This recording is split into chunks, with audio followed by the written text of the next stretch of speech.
If you sat in an 11th or 12th grade high school class, or maybe a college class, or a graduate or a postgraduate class, you probably somewhere along the way had to write a research paper. Weren't those good days?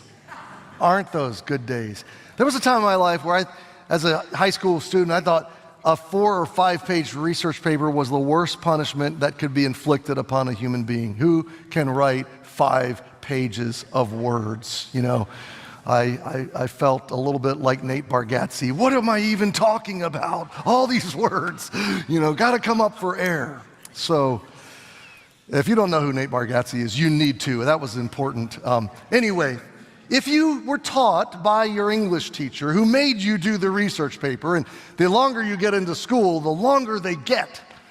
They go from 5, 6 pages to 10 to 12 to 25 to 125, and it's just torment all the way through. But they teach you to do something.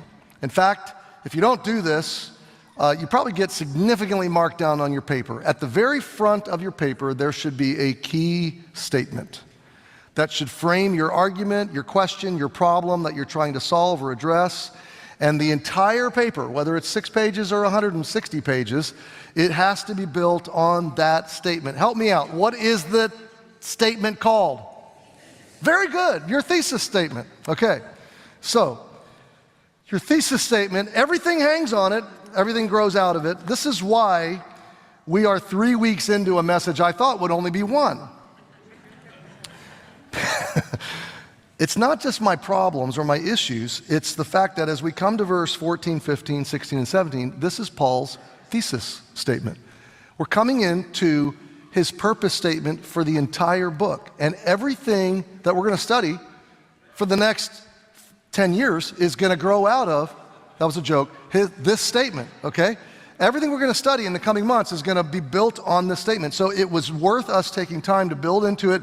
We're going to spend all of today talking about this one, just these few verses, and they're very critical to understand. Now, to quickly review, put your eyes on a copy of Romans chapter 1, whether it's on a Bible or in an app or sharing with someone next to you. We're going to look at verses 14 to 17 today. We've already taught the last 2 weeks, verses 1 to 13. Let's remember the principles we lifted off of them. We said, first of all, God's grace gives me a new and grounded identity. And secondly, God's grace gives me a gracious posture. We talked about Paul and his story and the backstory and the Christians at Rome and all the story that's behind these words. And in verses, what we're looking at in verses 1 through 17 is the header of the email. From who to who regarding what? The subject line of the email is verses 14 to 7, well, actually verse 8 to 17. And the from is Paul, the to is to all that be in Rome, the Christians and those they would witness to. And then verses 8 to 17 is his statement of purpose, his regarding line, the subject line of his email. So we're picking it up today in verse 14. And he's laid all the groundwork of why he wants to write to them, why he wants to come to them. And I want you to read together with me verses 14 to 17. Let's lift up our voices.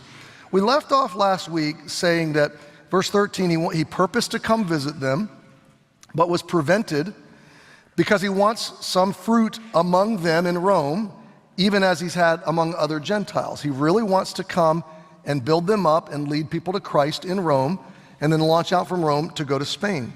So lift up your voice in verse 14. Let's read down to verse 17. Ready? Go. I am debtor both to the Greeks and to the barbarians, both to the wise and to the unwise. So as much as is in me is, I am ready to preach the gospel to you that are at Rome also. For I am not ashamed of the gospel of Christ, for it is the power of God unto salvation to everyone that believeth, to the Jew first, and also to the Greek. For therein is the righteousness of God revealed from faith to faith, as it is written, the just shall live by faith. 4 of the most important verses in all the Bible. These verses have sparked global events in terms of revival and reformation in human history. Just these verses It's not that we're coming into new information, by the way. We're coming into a fresh explanation of very old information, okay? So the teaching of God, of how we relate to him on the basis of faith, on the basis of substitutionary sacrifice, by the act of his mercy, that's not new. That goes all the way back to Genesis, and we may see that later. But when you come to Romans, after the Gospels, the life of Christ, the story of the apostles, you now come to this instructional letter where Paul has pulled us into the courtroom of the universe, and he's going to look back on all the Bible story, and he's going to give us legal terminology and theological terminology that explains what is the meaning of all the things that God has done in human history, and especially that culminated in the work of Jesus, the life, the death, the burial, and the resurrection of Jesus Christ. So let's press in to verses 14 through 16 in this first thought. And the first thought in your outline is the gospel gives me a secured future and a focused life. Paul is going to, in these next few verses, begin to share what's driving him, what's motivating him, what is really defining and securing his life, and what is his focus, purpose, and mission. And so look at it beginning in verse 14. So coming out of his greeting, coming out of all of his upfront words and his affirmations of the Christians at Rome, he now turns the conversation back towards his purpose, and he says, I am, and what's the third word of verse 14? Say it out loud. Debtor. Now, our modern 21st century Western world view of that word is that we're indebted. There's a balance sheet we're paying off. When you are in debt, there's a balance that you owe, and whether you pay it all at once or whether you make payments monthly or however you do it, you're paying against your debt. So let's ask this question. We read it a minute ago. In fact, before I read it, you just look at the text. Let's be a classroom for a minute. Let me ask you a question. Paul says he's a debtor. To whom is he in debt? It's in the text. No trick question here. Who's the first ones? The Greeks. And who's the second ones? The barbarians. And the third ones are to the wise and to the unwise. Okay, so if you're not Greek, you're a barbarian. I guess that's me too. That's anybody that, so let me paraphrase. First of all, the first point I want to bring out into this is that he does not say, I'm a debtor to God. Now, be careful how you parse what I'm saying. God is worthy of all of you. Romans 12, it is our reasonable, logical, sensible service to give our whole selves back to God. He is King and Lord of all. We all bow before him at the end. Sooner you bow before him, the better. He is worthy of all praise. Creation ultimately is his alone, and he is the God of all of it. So he is deserving of all of it. What I'm trying to point out to you is that Paul does not say that he has a debt balance sheet with God. Why is that? Well, because this book is going to tell us that salvation is a gift. And whether you are prepaying for it, or whether, and all of a sudden you earn it, you pay for it, you've earned salvation and you got it, or you received it and now you're paying against it as though there's a huge debt against you. Both of those scenarios mean salvation is not really a gift. It may have felt like a gift when you received it, but then all of a sudden you're in debt. You find out you're in debt to God. And this is very important for you to know, to the gospel and to the message of the Bible. Jesus, we sang it a minute ago, Jesus came to pay your debt, not to put you in debt. Now, I understand how our human calculation of things could almost self-impose. When we understand the magnitude of what Jesus did and what he's done for us in love and grace, we feel a weighty sense of, we even sing it, all to him I owe. And to the degree that compels me to love him, to the degree that compels me to give myself to him, that may be healthy. But if I cross the line of, I'm paying against my debt, and God is holding me in debt, and he's marking my balance down, now we've gone too far. because we've made salvation something that we are paying off. And by the way, that actually downsizes salvation because you could never pay it off. If it were a debt, which it isn't, it would be so insurmountable you could never pay against it. So it's not front-loaded. You don't pay for it to get salvation and grace. It's not back-loaded. You don't pay it off after you get it. If you are trying to pay off your salvation, you're in bondage to the wrong lender. You can never pay it off. And that's not the pressure that God wants you to live under. The gospel is good news. It's not high pressure. So, very important, Paul, but he is a debtor. So who's he a debtor to? He's a debtor to Greeks, that's cultured, and barbarians, uncultured. In their world, you either spoke Greek and got into all the philosophical Greco-Roman world, a higher learning, or you were uneducated and uncultured. And that is what wise and unwise is, educated and uneducated. And what Paul is saying is, I have a message that transcends academia, it transcends philosophy, it transcends all of Rome's structures and layers and terraces of culture. And what he's saying at the heart is God wants everybody. God declares everybody in the same basic state when it comes to relating to him, whether they're educated or not, whether they're cultured or not, whether they're powerful and rich and connected or totally ostracized and alienated and marginalized in culture. Everybody, when it comes to relating to God, is on the same playing field and has the same access to the same grace message. But I want you to catch this. There's two ways to be in debt. One is to owe somebody money. That's not what Paul is saying. The other is, I'm going to use Dave here on the front row. If I loan Dave $100, we could say that Dave's in debt to me $100, so he's going to pay me back. But if I give Dave $100 and I say, hey, Dave, please pass this along to my friend Jeff, 2 rows behind you. So now Dave has taken something that was mine, I gave it to him to give to somebody else. Now we could say, not that he's in debt to me, but he is in debt to Jeff. Even though Jeff doesn't know it, he's in debt to take what I've given to him and pass it along. Are you with me? That's how Paul's saying, using this word. He's saying, what Jesus has done for me is so wonderful that it is my, to give it another word, it is my great sense of responsibility. It is my great sense of obligation to make sure that others around me are getting this message. So the debt is not to God, but it is to others, okay? I have the cure to man's deepest longing and heart hope and desperate need for a relationship with God. I hold that good news, and I can give it away freely. And now I am responsible to give it away. Okay, so let's keep going. He says in verse 15, look at it. So as much as in me is, this is with all of my being, with all of my energy, with all of my eagerness and determination, I am ready, willing, predisposed, eager. Now, in this, there's a challenge to us.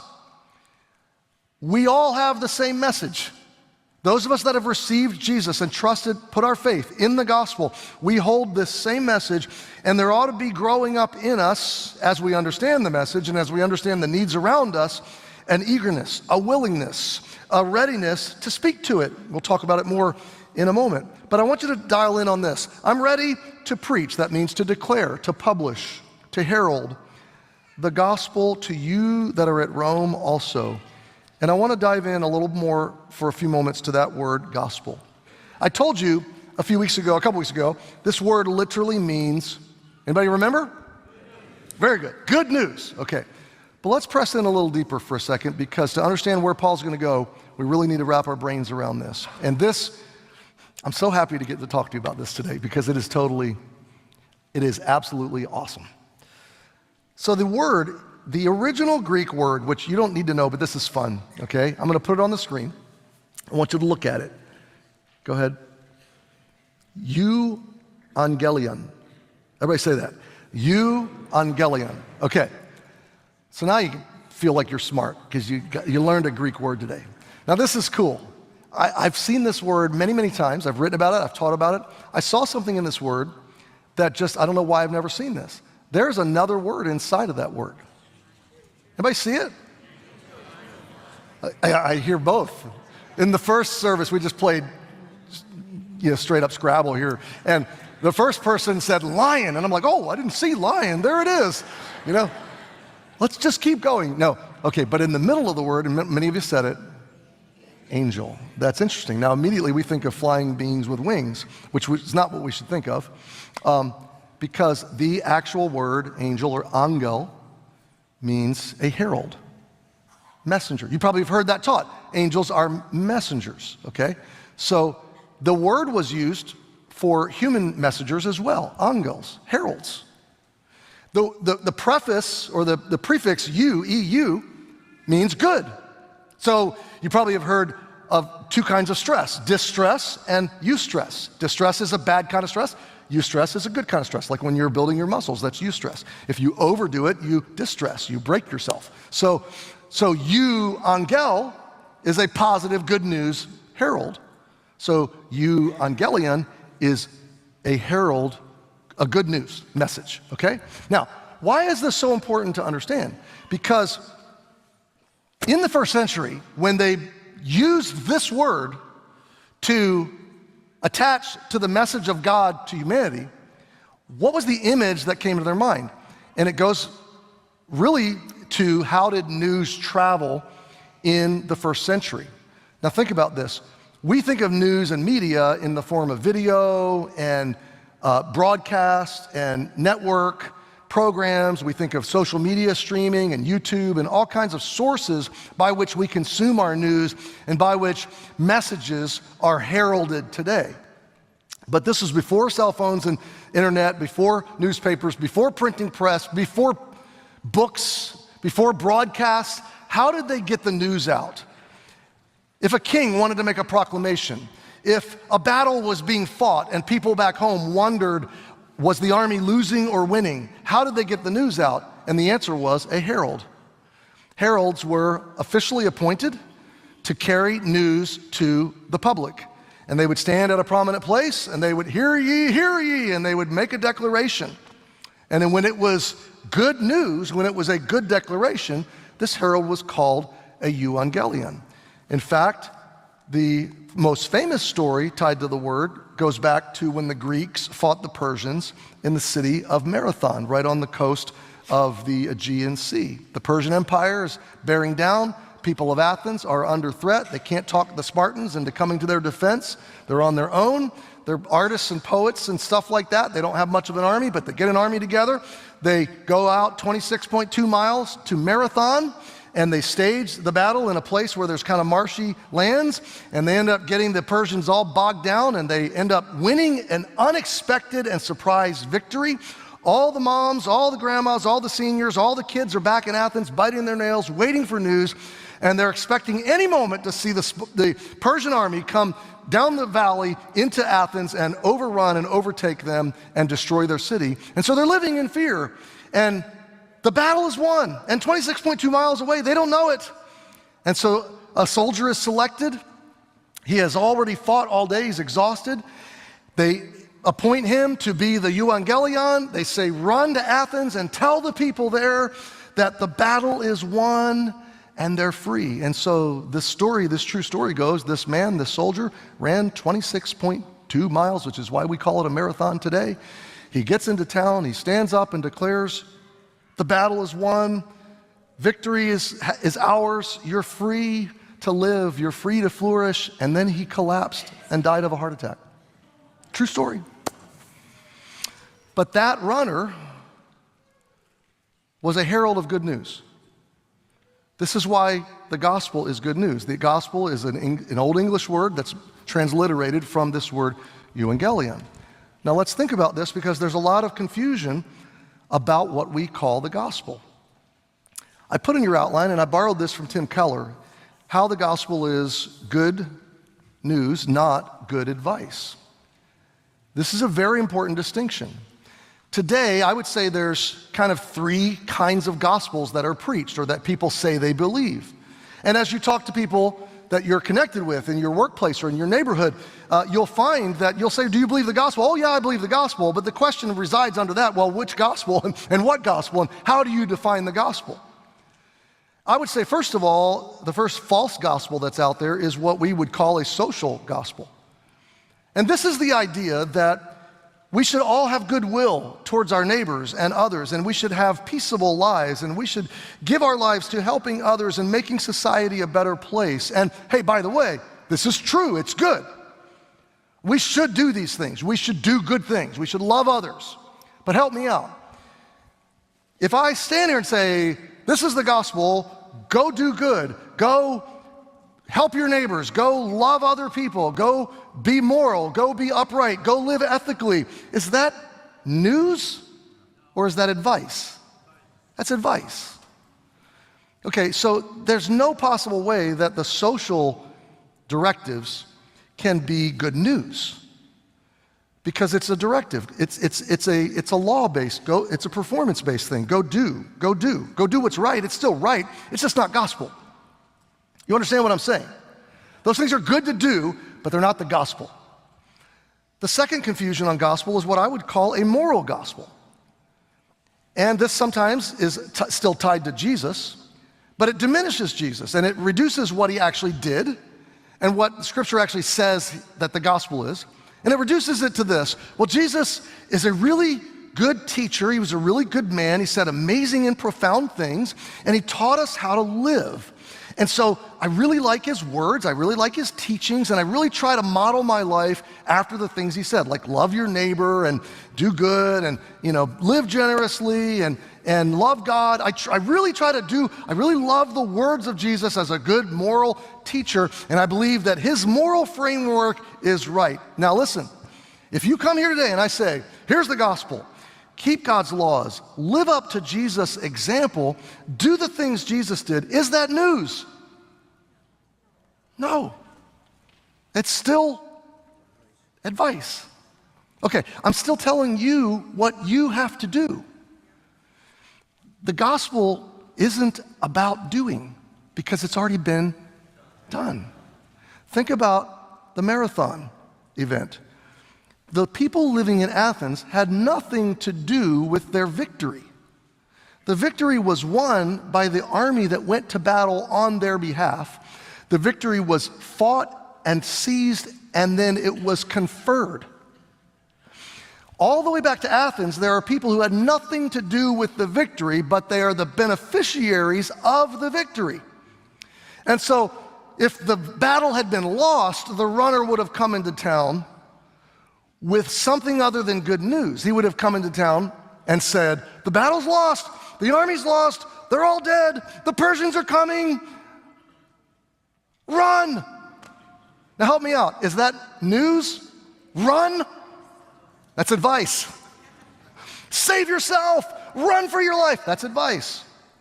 It's not what good news is. The herald comes into town and says, the battle is won by someone who fought for you. It's done outside, external to you. It's been done for you. You had nothing to do with it, but now it's being conferred upon you and you get to live from it. You know what happened in Athens? You can look up the history yourself. Athens came into its heyday of culture and life and flourishing after that battle. That victory gave way to decades and decades of flourishing in the city of Athens. And by the way, if you ever visited Athens, you would see this. A ton of what is normal to our lives originated in Athens, our Western way of life. Sporting events, huge stadiums, concerts, dramas, Broadway. Where did it all come from? Athens. Not Rome. It all went back to Athens before Rome.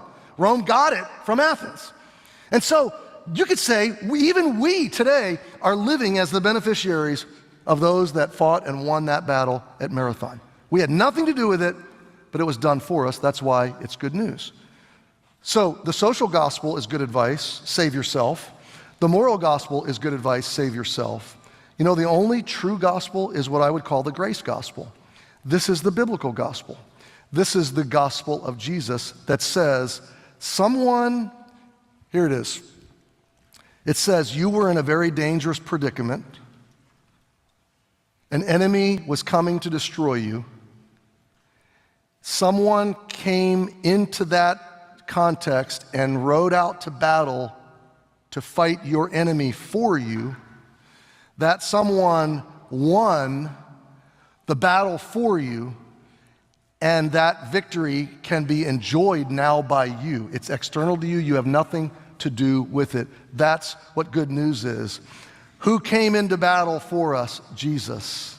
What enemy did he take on? Satan, sin, and death itself. All of the justice that we deserve for all of the wrongs that we have done, all of our violations against God's good heart and good nature. And Jesus took them all to the cross and he won the battle. It's good news. Something has been done and there's nothing I can do to obtain it or win it for myself or achieve it or earn it for myself. It's not a prescription for what I must do. It's a prescription or a description of what's been done. Think about this. We'll talk in a minute about believing. This gospel becoming yours is not about doing, it's already been done, but it is about deciding. It is about deciding. Contrasting doing versus deciding.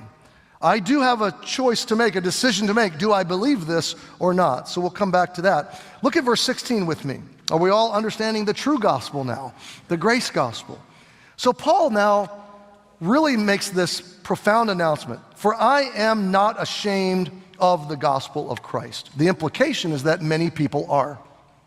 The implication that even in the first century, many people were ashamed of this gospel. But let me ask you a question. Why would someone be ashamed of this gospel? And I'll tell you quite simply, and it's true in first century and it's true now. Because of what I said earlier, that this gospel puts us all on the same playing field. So, philosophical, secular world says, save yourself by winning. Save yourself by achieving. Build yourself up. Get in touch with your deeper self, your inner self. Define yourself. Achieve your life. Build the life you want. Be a self-made person. It's very self-salvation-y. It's very self-oriented. The religious world comes along with the same basic message, just with different terminology. Keep these laws, do these traditions, follow these ceremonies, and that's how you save yourself. The gospel comes along and it's insulting. It starts this way: you can't save yourself. It starts by saying you're so sick, you're so sinful, you're so guilty, you're so fallen far from God, there's no way back. There's nothing you can do. And so to the philosopher, to the achiever, to the go-getter, it's insulting because, well, you know, I've got to humble myself. To the moral religionist, it's insulting because I got to admit my goodness isn't enough. It's insulting to those groups of people also because God saves broken people. And really, really good people in their own minds, they would rather God not save the really bad people. Again, because it's a contrast, like I'm better than them. And God loves me more than them because I've really worked hard at this. And the gospel flattens all that and says whether you're Greek or barbarian, wise, unwise, when it comes to God, you're all in the same basic condition, and that is spiritually dead. Spiritually defeated. Spiritually failed. But Paul says in this Greco-Roman world where all kinds of philosophy and pluralistic religions and all kinds of other thought were dominant, he says, I am not ashamed, I'm not afraid, I am not embarrassed to take this message into that intellectual society. I'm not going to be shamed into silence or into a corner. And I want to challenge you with this. First of all, that it's a decision. It's a decision we should all make. Let me ask you to do some diagnostic in your own heart. When you have the opportunity to speak up and you remember to, and that Spirit of God prompts you, do you? Or do you bury it? Do you presume this person's not open, not interested? Do you presume you don't want the shame? You don't want the risk? You don't want your coworkers or your neighbors to think you're weird? You don't want the scorn? This is exactly what Paul's talking about. Many of you in the room have family that scorn you, neighbors that scorn you, coworkers that scorn you, and many people in the room have borne that scorn. It's not, I'm with you, it's not fun. But Paul says, because of this power, because I have the cure for the human heart, I'm willing to be unashamed with it. I'm willing to forego the fear and the embarrassment in the hope that I might get it to an open heart. I'm convinced, I told you we're in the middle of a spiritual awakening all around us, and I don't think it's just New England, but I know it's definitely in New England. People want to know what is the spiritual reality, but here's the problem. They're turning to two false kinds of spirituality. They're turning to mystic New Ageism, spiritism, inner self, crystals, manifesting my future, or they're turning to liturgical, traditional, formal religion that says, here's the ladder and the works you have to do. In both cases, the idea is, I'm in charge of my salvation. And I'm either gonna bend the forces of the universe to my will and manifest it, or I'm gonna climb the traditional ladder of religion morally and prove to God that I'm savable and desirable, and prove to God that I'm good enough, and both of them are a dead end. And here's what I believe with all my heart. 13 years I've lived in New England now. I don't believe there's a problem with a lack of Christians in New England. The problem is most of them are silent. Most of them are private Christians. Most of them are staying home and watching live stream. Most of them don't let anybody else know. It's like, hey, my work, my family, my public life, but then my faith is private. But we live in a world that says, make everything public. Declare your sexuality to the world. Hey, but hide your spirituality. That's so incoherent. And I want to tell you, church, don't be belligerent, don't be a jerk, don't be unethical, don't use your paid work time to evangelize. Okay, by the way, that euangelion word is where we get evangelistic, evangelism, all those words. But you should be very sensitive to the Spirit of God in every day and every week of your life looking for opportunities. And when God opens the door, hey, do you go to church anywhere? Hey, can I give you a book to think about? You'll be amazed. I think for every one person that laughs at you or scorns you, there'll be 3 or 4 that go, I've been thinking about this. It's just so wild that you're bringing this up right now. It's such a coincidence. Coincidence. And by the way, sometimes the people that scorn you will then watch how you respond to their scorn. It's almost like this negative way of proving your love or proving the sincerity of your faith. They push, and when you don't push back, you don't fire back, you don't curse back, you don't scorn them back, they finally, one day when things fall out, the bottom falls out in their life, where do they go? They go to you, the one they made fun of. I know I made fun of you before, but you just seem like you've got something that makes you more durable, that holds you together. What is it? Mark my words, this happens to people that are not ashamed. So let's keep reading. I'm not trying to make you feel bad. I just hope you'll think deeply about it. I'm not ashamed of the gospel of Christ, for it is the power of God. Hey, look at what he says. This is the power of God. This very message we're talking about, it doesn't lead to, it doesn't result in the power of God, it doesn't somehow point to the power of God, it is the power of God. It saves, it transforms, it changes people. This very message, as I understand it, and as I choose to believe it. So Paul is operating on this faith. If I can just get to Rome, and if I can start speaking this message, yeah, there's gonna be some scorn and rejection, some risk, but there's gonna be some people that are gonna encounter the power of God. They're gonna encounter the love and the grace.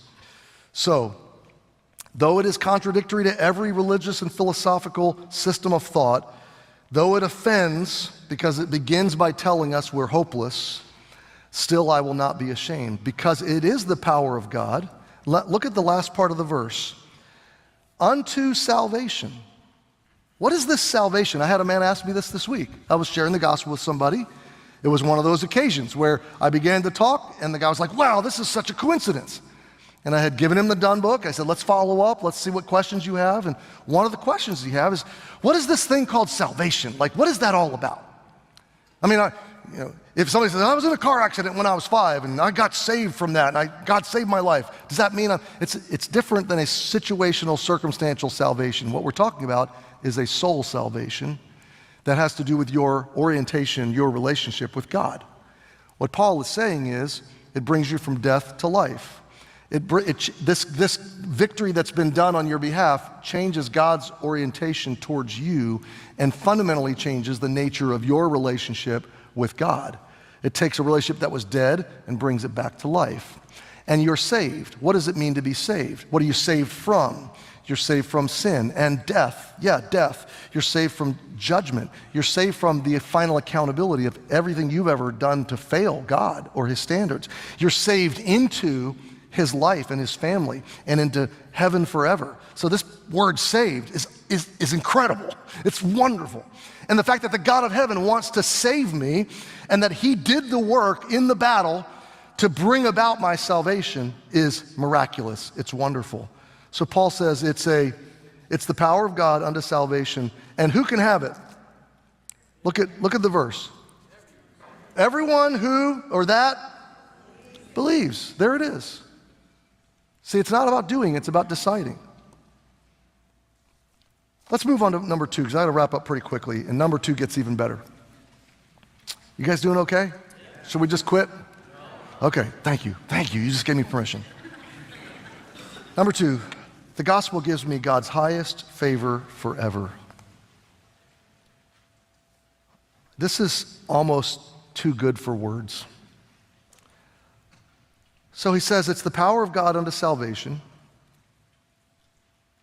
to everyone that believes, to the Jew first, also to the Greek. So it's simply that it came through the Jews. They heard the first gospel presentations on the planet, and then through the Jews to the Greek world, to the Gentile world. But verse 17 now, for therein, very important, he's just pointing back. Therein, in what? In the gospel. In this external event that Jesus did for me that brings a total reorientation of my relationship with God. In this event is the righteousness of God revealed. Now, this phrase, righteousness of God, is like the center of his thesis. It's going to appear 8 times in the book. We really have to wrap our brains around this concept because it's critical. Before we do that, I want you to see the word revealed. God coming to us, opening his heart, opening the doors of access to this thing. The idea of being revealed is that it is coming to me, opening up and becoming available and accessible to me. So help me out, class. What is this thing that is being made accessible to me? Well, great. You know, in the text, though. Yeah, we have lots of words for it, but look at the verse. The what? The righteousness of God is suddenly accessible and available to me. So whatever this big concept of the righteousness of God is, we need to really get our brains around it because this is what's been made available through the gospel. So we're going to go 30,000 foot view and then 20,000 foot view and 10,000 foot view, okay? At the highest view of this, I'm going to give you 3 perspectives on the righteousness of God. The first one is it's God's nature and character. I got to quickly say this and move on. It's who he is. He's always right. He's perfectly, infinitely good and right. He's never unjust. He's never wrong. So it's his absolute character. I want you to see, secondly, it is his actions or his justice. So it's not only who he is, it's how he behaves. It's what he does. So because God is holy, perfectly pure, and infinitely good, everything he does is always right. It's always righteous. It's the rightness of God. All right. So we're going to read in a moment, in some situations, there's sort of a negative and a positive here. The negative view of God's actions are justice, judgment, we might say his punishment for evil. And whenever somebody's really, really bad, like Adolf Hitler, we're really glad that God is just. Okay, that, we say, that man deserves justice, and he does. And we think of it as punishment, we think of it as God dealing with crimes. And we want everybody to have justice except for us. We don't want justice. Like, I know, God, I failed, but I'm trying really hard to be good. I don't want your justice. Okay, so that idea of God's justice does scare us. Externally to us, we love it. But when it points at us, it's scared to death. Okay, we're like, and it can even make us angry at God. But there's more to God's righteousness than just justice. Because the righteous God is not just just, he's also gracious and loving. Okay, so the third definition of the righteousness of God is God's gift of grace to us. So follow the flow here. It is who God is, and it is what he does. And if that's all it is, we're dead meat. And why Paul is writing Romans is he's saying, oh, guess what? Who God is and what he does is now coming to you, and it is accessible to you. Okay.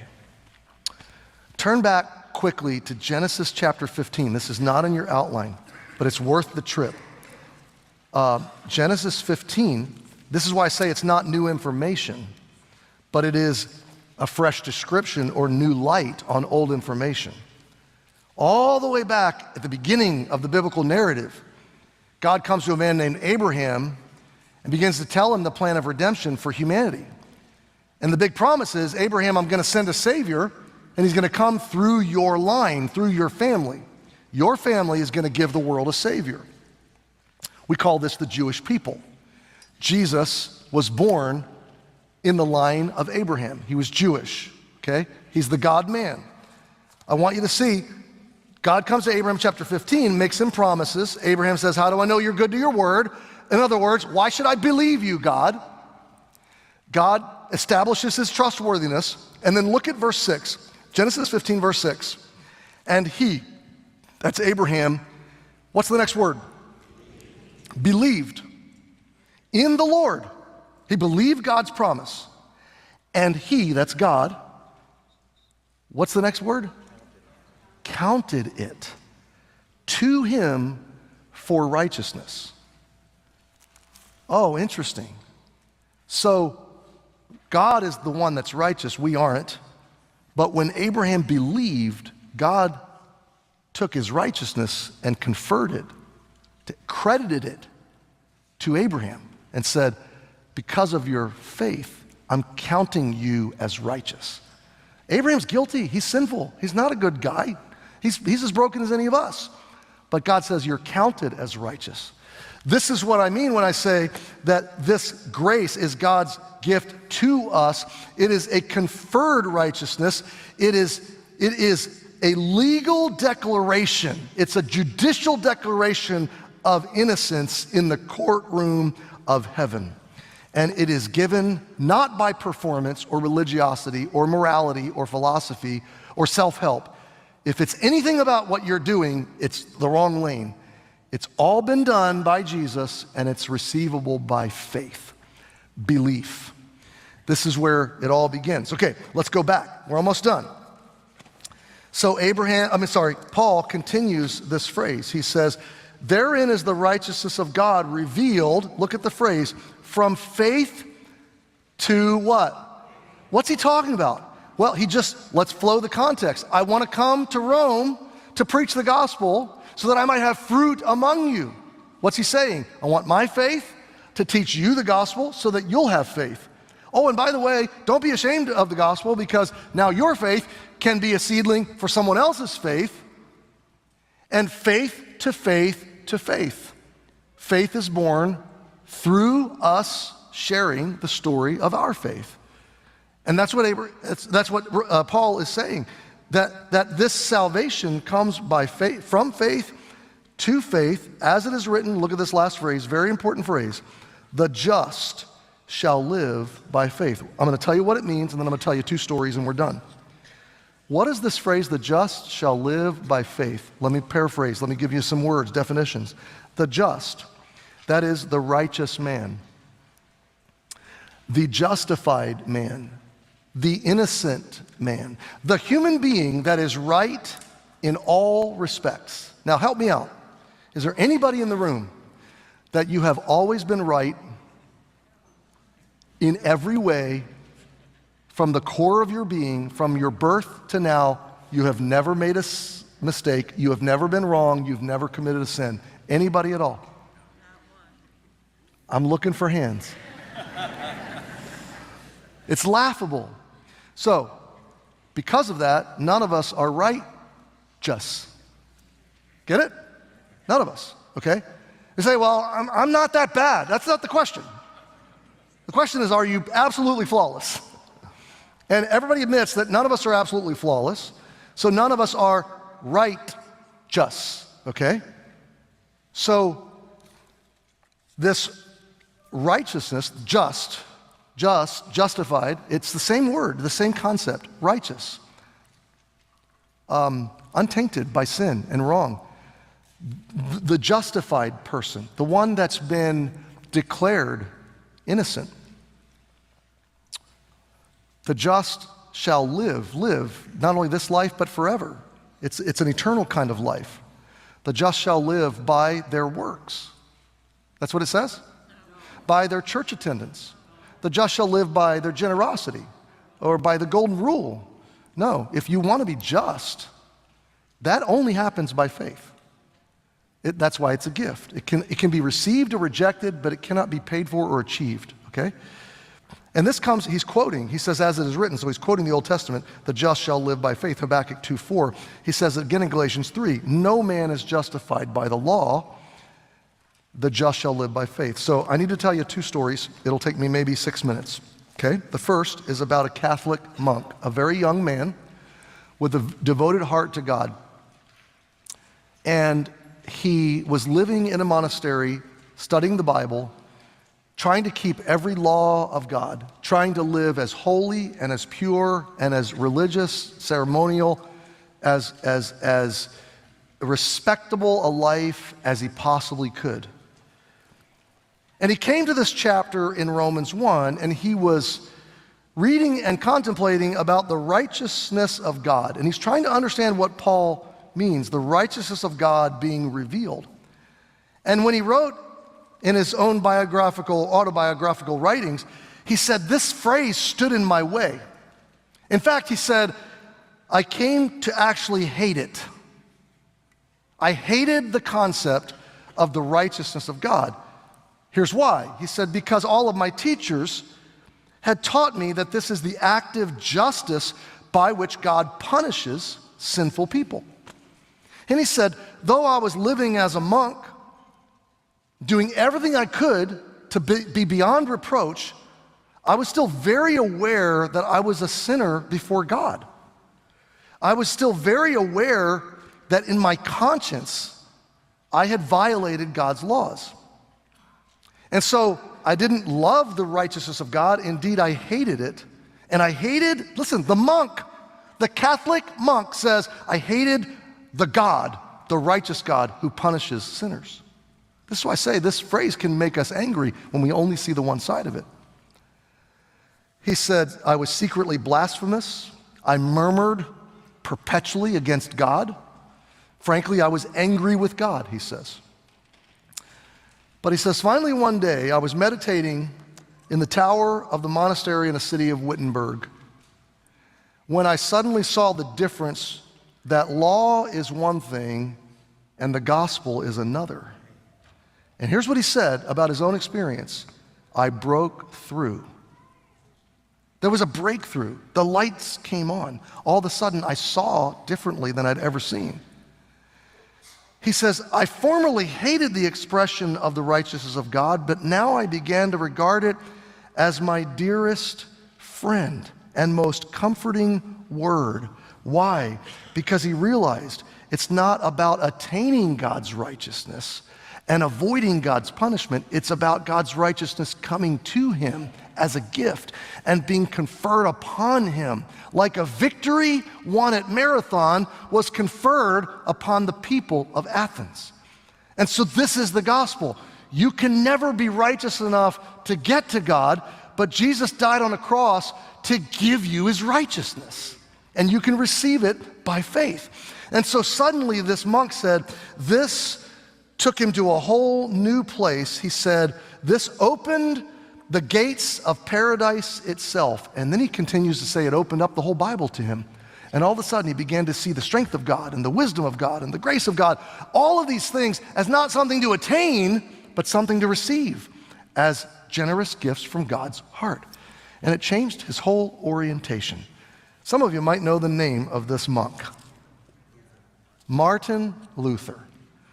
And this one verse, the just shall live by faith, sparked the entire event that we call the Protestant Reformation. These two verses, being clothed with Jesus' righteousness. By the way, it's not just forgiveness of your sin. That's wonderful, and it is that. But that's not fully sufficient because you're going to sin again. It's a comprehensive forgiveness over all of your life, and it is the total declaration of the favor of God that's being set on you forever. You can never lose it. Okay, last story. You guys okay? 12:03, we're really close. A couple weeks ago, I had the privilege, I shared with you, of preaching in Pasadena, California for Philip and Mackenzie Jones. Beautiful young church in Pasadena. And we're at lunch. Philip and Mackenzie have 3 boys. They're all grown now in their 20s. Their oldest son, Levi, is now married. His wife's name is Natalie. And they just had a little baby, beautiful little girl, looks just like her mom. And Philip said, hey, Natalie, tell Pastor Cary your testimony. So we're sitting on an outdoor picnic table at In-N-Out Burger, my favorite dining establishment. And I'm going to hear this young lady's testimony. She's maybe 24. And here it is in a nutshell. She said, my parents were immigrants from Poland. I was raised a non-practicing Catholic. And I came to Southern California by myself a number of years ago to break into the screenwriting industry. I want to be a screenwriter. She said, when I got out here, it's a really hard industry. It's very competitive. Also, it was not long after COVID, so the industry was hurting, and there weren't a lot of jobs. So she said, I was looking for ways to advance my dream, and she said, I got into New Age mysticism, spiritism. So she said, I began to try to manifest my dreams, and guess what? It worked. She said, I got a good job, and I was really enjoying my work, and I was successful at it, and I was doing well, and I was like, wow, this stuff works. And she said, so I kept getting further and further into it. She's describing crystals and tarot cards and trying to get in touch with her higher self and her spirit guides and all kinds of concepts that are in that spiritistic world. And she said there came a moment where what was working stopped working. And she said, I was trying to get into it, and I was trying to leverage the powers of the universe in my favor, and one night I was meditating, and she said, I was suddenly terrified and overcome by the presence of only what I could say is evil. And she said, I don't know what it is, what it was just absolutely terrifying, and I had the sudden awareness that I had opened myself up to Satan. And the only thought I had, and she said, I don't even know where it came from. She said, it was almost like I heard a voice say, put your faith in Jesus. And so I spoke out loud in my room coming out of that meditation. She said, I said, I'm putting my faith in Jesus. And she said, immediately, whatever was there was gone. She said, I had no idea what just happened. She said, I opened up my computer to go onto YouTube, and the very first video that YouTube suggested to me was woman. The title of the video was From New Age to Jesus. And it was a woman's testimony about meeting Jesus and being rescued from her New Age deception. And she said it was trippy because I've never searched for those things. YouTube doesn't know what just happened. It had to be the Lord. I watched that video. I understood the gospel for the first time, the good news of Jesus. She said, I need to find a church. I go online. I start to search for a church. The very first church that Google recommends to me is 40 minutes away. And it doesn't make sense, by the way, church. I know church is closer to her than what Google was telling her about. But the first church, Cross Point Church, and she said, so I figured, okay, I'll make the 45-minute journey from Burbank up to Pasadena on Sunday. And she said, I came to Cross Point and I met Mackenzie, the pastor's wife, and Mackenzie led me to Christ. And today, Mackenzie is her mother-in-law. Mackenzie led her own daughter-in-law to Christ. And now that was 3 or 4 years ago, and the day I was there, they were ending the service by giving a certificate for the completion of discipleship. And it was so fun because Natalie, the girl I just told you about, walked up to the front of the church with a new believer that she had taken through the discipleship curriculum. So she didn't just come to Christ, she wasn't ashamed of the gospel. She helped someone else come to Christ. I'm telling you, my friends, thank you for the extra moments. This is the power of God unto salvation. The heart of God wants to wrap you up and never let you go. Let's pray together. God, thank you for this wonderful gospel. It is good news. It is the declaration that your orientation